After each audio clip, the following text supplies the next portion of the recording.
Buenas noches, bienvenidos al canal Sacerdote Católico. Eh, Hemos tenido muchas dificultades para intentar sacar este vídeo, a ver si sale bien, ¿verdad? Y no vuelve a reventar. 6 veces lo he grabado, a ver si esta es la definitiva. Mirad, es un tema que a mí me preocupa mucho, porque no sé cómo encajarlo, no sé cómo vivirlo, estoy desconcertado. Y la verdad es que, bueno, os cuento. El tema es muy sencillo. Todo lo que está pasando con el Opus Dei, ¿verdad? Respecto a la prelatura personal, respecto al obispo de Barbastro, son temas que me importan. Mirad, yo hace muchos años, hace como 30 años, fui miembro numerario del Opus Dei durante 4. Dejé el Opus Dei para irme al seminario. No fue fácil, no, lo, no fue divertido y me creó heridas, con lo cual no soy la persona más proclive a pensar bien de los hijos de San José María. Sí que es cierto que es una institución a la que respeto enormemente y a la que tengo un gran cariño, por una sencilla razón. Yo me convertí gracias al Opus Dei y yo descubrí mi vocación sacerdotal gracias al Opus Dei.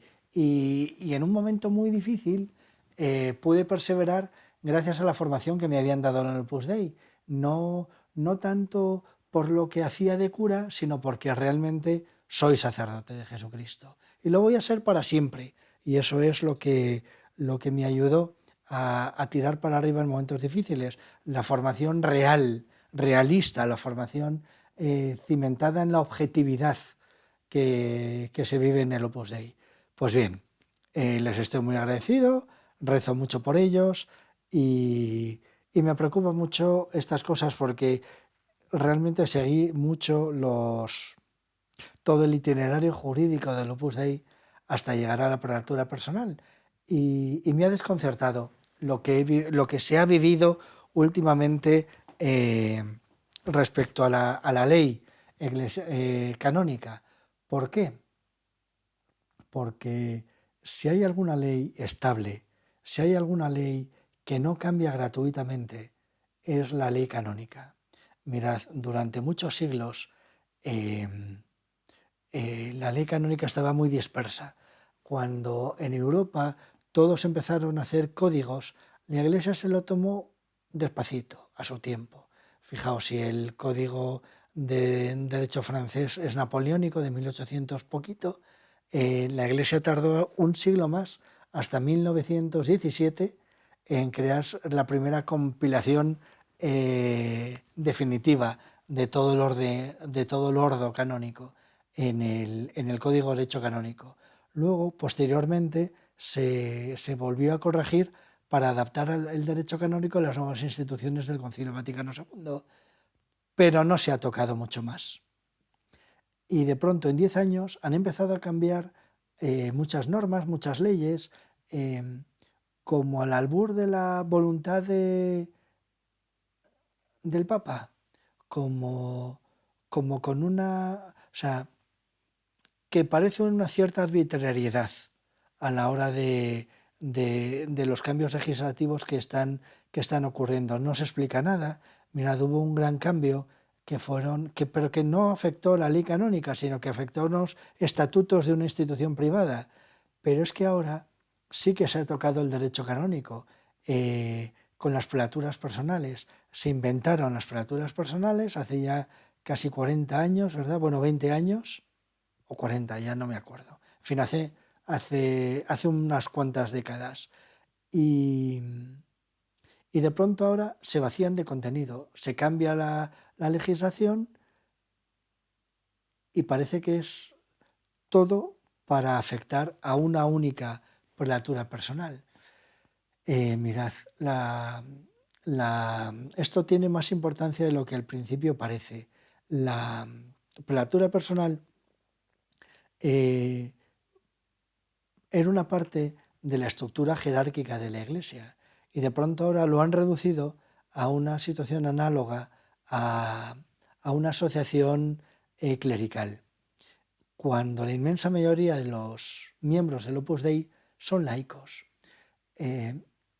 esto tiene muchos problemas, porque ahora la regulación de los laicos va a depender absolutamente y exclusivamente de los estatutos, de unos estatutos que son mucho más volubles, que son mucho más variables que una ley canónica, como era la que aprobaba las prelaturas personales.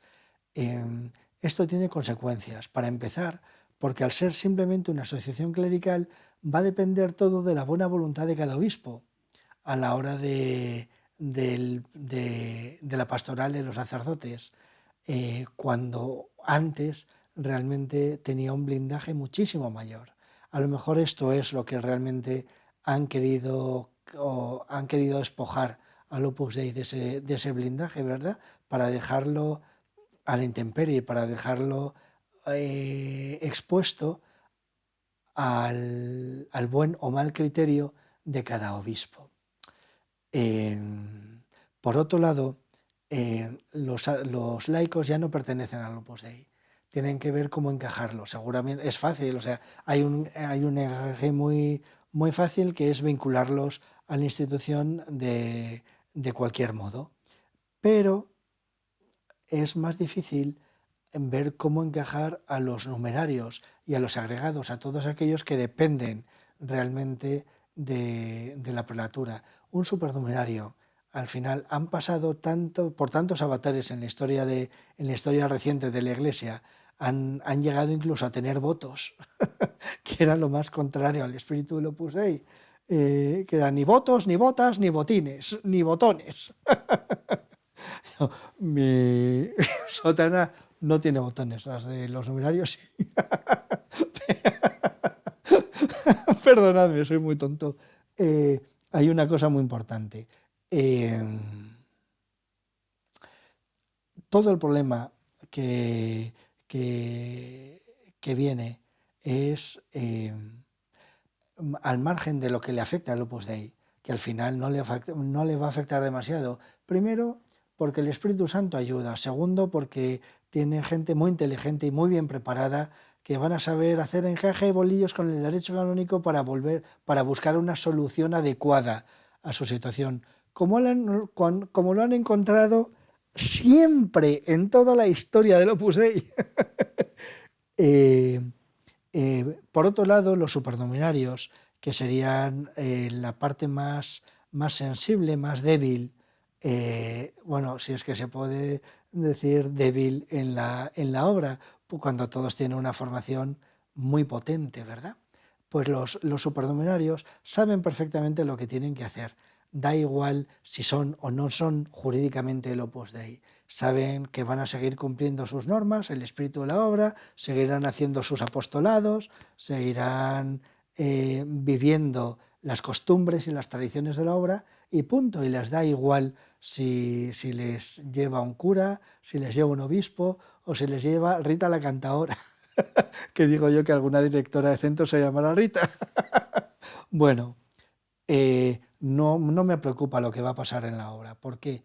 Porque es gente de fe, es gente de iglesia, es gente que reza y es gente que lo único que le importa realmente es hacer apostolado y llegar al cielo.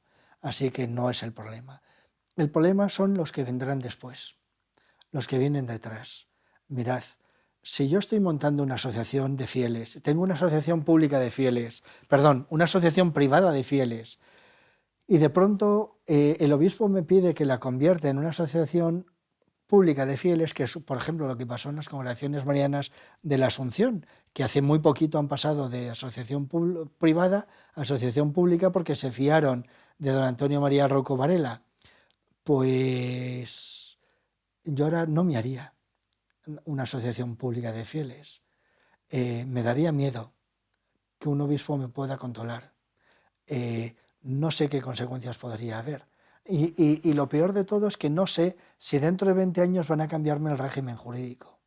Al final estarán obligados los que quieran incardinar sacerdotes en su institución, pero si no tienes sacerdotes y no quieres buscar unos votos religiosos, cuanto menos se use el derecho, menos se va a usar, por la inseguridad jurídica que ha creado esta situación. Y esto es lo absurdo, porque el derecho está para amparar, para proteger a las instituciones. Y ahora parece que a mí me surge una primera desconfianza sobre si no me querrán manipular. Y este es el problema de alterar el código, y este es el problema de alterar el derecho, y este es el problema de alterar las leyes universales de la Iglesia, porque al final, si no se explica y no se explica bien, siempre te va a quedar una insatisfacción muy grande, una duda, un miedo y lo peor de todo, un recelo. Este es el primer problema que ha habido con todo lo que ha pasado en el Opus Dei. O sea, el Opus Dei seguirá haciendo su apostolado, seguirán haciendo su misión, y además ocurre otra cosa. Quizá hubieran podido tener un problema si el Opus Dei tuviera propiedades. ¿Cómo que no tienen propiedades? ¡Si están forrados! Mirad, San José María Escrivá de Balaguer hizo una cosa muy inteligente. San José María es hijo de la guerra, lo pasó fatal, vio cómo destruían España, vio cómo se cargaban toda la Iglesia, y lo que hizo fue, muy inteligentemente, blindar el Opus Dei. De alguna forma dijo, ¿qué puedo hacer para que si vuelve a haber una república en España, una anticlerical, y quieren despojar al Opus Dei de sus propiedades, no pueden hacerlo? Dijo, fenomenal, vamos a poner todo en fundaciones civiles y en sociedades civiles, de tal forma que cuando vayan a por las cosas de la Iglesia, es que en el registro de la propiedad esto no pertenece al Opus Dei, esto pertenece a la asociación no sé qué, no sé cuantitos, con lo cual les dejan en paz. ¿Qué es lo que ocurre? Que eso que era contra los anticlericales, contra una posible situación de injusticia que se pudiera repetir en España, ha sido providencial, porque hoy por hoy no ha habido ninguna dificultad. Por ejemplo, cuando hubo que resolver qué era lo que iba a pasar con Lumen Dei, el gran problema era el económico, era el qué hacer con las propiedades, a quién se les asignaban, a unos o a otros. Con el Opus Dei eso no pasa, porque siguen siendo de esas asociaciones, siguen siendo de esos laicos que van a controlar esas fundaciones, ¿verdad? Así que no hay demasiado problema. El único problema es el personal. El único problema es el coste personal. El único problema es lo que se hace sufrir a tantos miles de personas que lo harán bien o mal, que manipularán más o menos, que meterán la pata más o menos, que pecarán más o menos, pero que son fieles. Y eso al final te lleva a desconfiar y a pensar, ¿y por qué van contra esta institución? ¿No será porque se quieren quitar a todos los que pudieran defender el depósito de la fe? Con todo esto que está pasando ahora. Y por un lado dices, no podemos juzgar el interior de cada persona, no podemos juzgar la intención de los que lo hacen. Pero es que te sale la desconfianza. Es que se lo ponen muy fácil al diablo. Es que tenemos que estar constantemente mortificando la inteligencia. Es que basta ya, ¿verdad? Por eso, en un primer lugar, hago este vídeo no para escandalizar. Escandaliza el que peca, sino para que recemos por nuestros pastores, para que recemos por todas las personas que se ven afectadas. Es como el chaval ese que le han juzgado ya, le han declarado inocente y ahora le vuelven a juzgar. Pero ¿en qué cabeza cabe? Una cosa no se puede juzgar dos veces. Total, que eso es el principio de la injusticia, la arbitrariedad. Y eso es lo que, por desgracia, cada vez vemos más en la Iglesia. De pronto, decisiones que deberían tomarse después de un juicio canónico que se toman con una medida administrativa. En fin, es una locura. Por eso vamos a rezar mucho, para que se acabe la arbitrariedad en la Iglesia, para que reine Cristo, para que gobierne Cristo su Iglesia, para que realmente podamos vivir con paz, para que podamos vivir con alegría, para que podamos fiarnos. Fijaos, una maravilla. El obispo de Madrid, cuando llegó, que ha sido elegido hace muy poquito, en la vicaría primera, por lo menos, decía a los sacerdotes que él lo que quería era que nos pudiéramos llevar todos bien, que pudiéramos andar en comunión, que nos fiáramos. Y eso es un descanso. Ojalá que podamos fiarnos de la Iglesia, ojalá que podamos fiarnos de nuestros pastores, ojalá que mis feligreses también puedan fiarse de mí, ojalá que cada uno pueda fiarse de su sacerdote pensando que se equivoque o que meta la pata o que peque, porque no hay más pecador que yo, pero que realmente queremos hacer las cosas bien por ellos. Pues eso, vamos a rezar también mucho por los miembros del Opus Dei. Yo no rezo por el Opus Dei me da igual. O sea, el Opus Dei es una cáscara, una institución que solo sirve en la medida que sirva a las personas. Una vez tuve una discusión con un sacerdote numerario que me decía que el Opus Dei era más importante que las personas. Y decía, eres un totalitario, eres Hitler. Si la Iglesia, la finalidad de la Iglesia es que nosotros lleguemos al cielo, que nosotros nos encontremos con Cristo, que vivamos en comunión con Cristo y los hombres entre nosotros. El fin de la Iglesia es que alcancemos a Dios los hombres.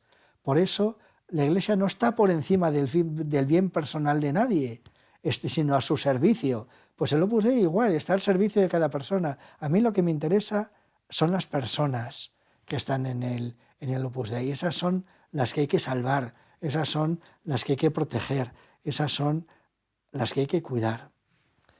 Eso es el primer punto. Punto número 1, cuestión jurídica. Punto número 2, caso de Barbastro. De pronto un obispo de una diócesis rural, absolutamente empobrecida. Barbastro son pueblecitos, son aldeas, son 100.000 habitantes, 100.044 habitantes, creo, en el censo que vi de Google, y solo tiene 54 sacerdotes. Sacerdotes, por otra parte, mayores.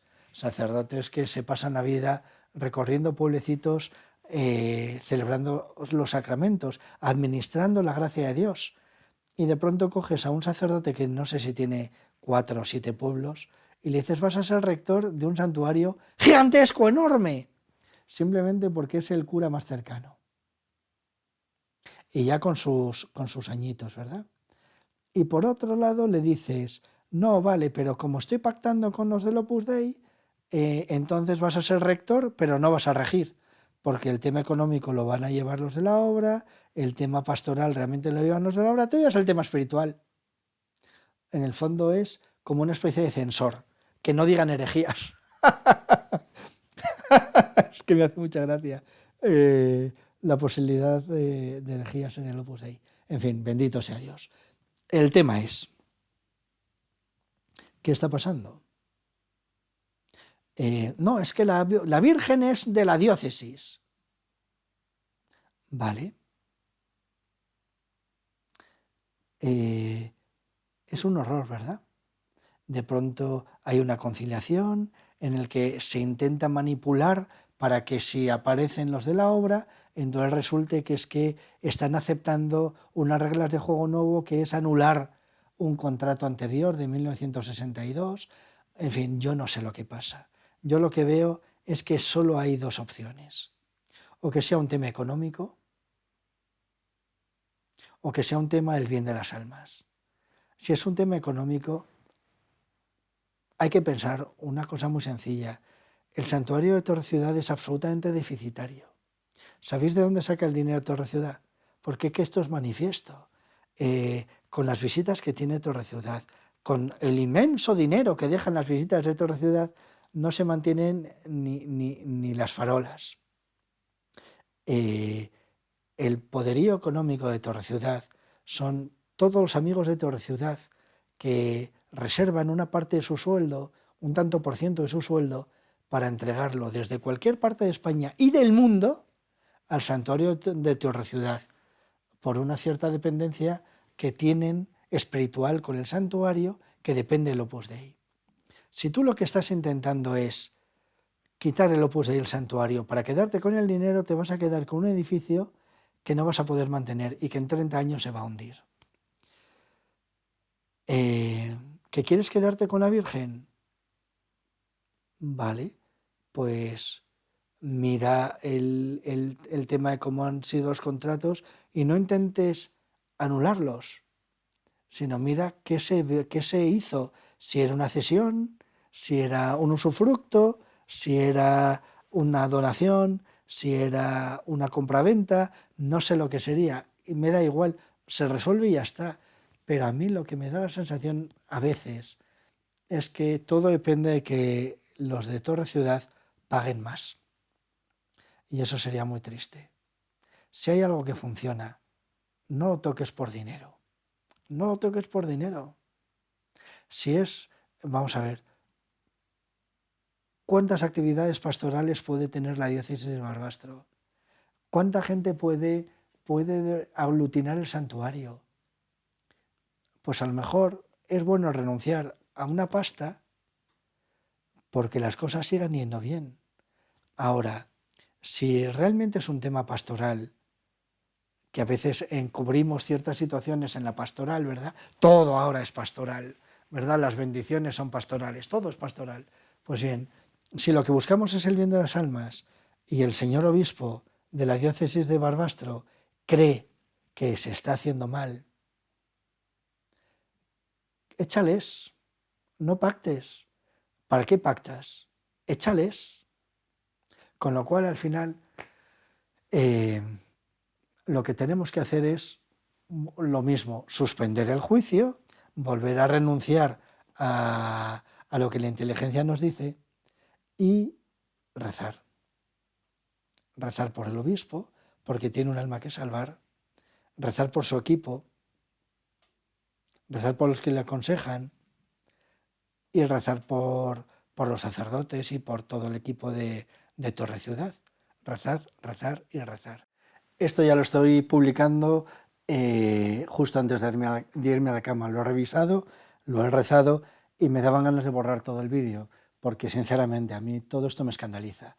Pero si no lo borro, pues si lo publico, al contrario de lo que hacen los del Opus Dei, que se callan discretamente y que simplemente rezan y buscan soluciones, yo como no puedo buscar soluciones, sí que tengo el derecho a la pataleta y en el fondo también de acompañar a tanta gente que está desconcertada y decir que efectivamente esto, hay situaciones que nos escandalizan, hay situaciones que a veces no sabemos cómo vivir, pero tengo una certeza absoluta y es que Cristo reina, que Cristo triunfa, que al final es el Señor al que seguimos, que es el Señor al que tenemos que ser fieles y que todo esto en el fondo es un revulsivo para que tú seas fiel.